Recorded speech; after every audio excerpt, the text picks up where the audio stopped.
Ahojte, chcel som vám dnes ukázať našu novú kľúčku K6. Táto kľúčka K6 je z hliníkového materiálu v prevedení nerez matný. Nie je to teda priamo nerez, ale je to imitácia nerezu, ktorá sa veľmi podarila. Jej výhodou je hlavne to, že je extrémne úzka rozeta, ktorá je pod kľúčkou, a preto táto kľúčka vyzerá veľmi elegantne.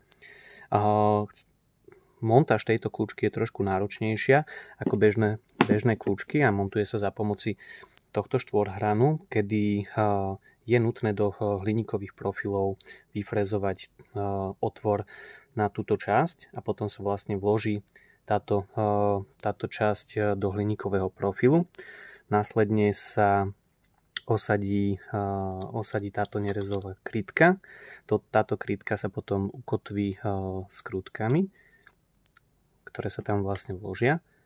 A potom sa tam ešte sa tam vlastne vloží táto plastová krytka, ktorá slúži na to, aby sa nám nedoškrkal tento štítok pod rozetu.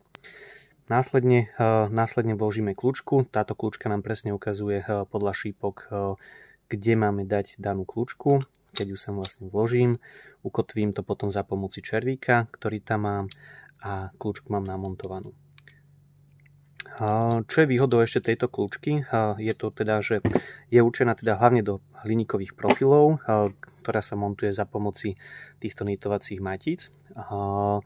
A je možné ju montovať aj do predsadených výplní, kedy tu máte vlastne v balení ešte takéto vymedzovacie podložky. Tieto podložky sú vymedzené v rozmere 2, 3 a 3,5 mm. Je to kvôli tomu, že ten plech z exteriéru je predsadený voči tomu profilu krídla. Takže toto je naša taká novšia kľúčka s označením K6, ktorá je naozaj elegantná, veľmi tenučká rozeta, a keď sa to namontuje do tých hliníkových dverí, vyzerá to exkluzívne.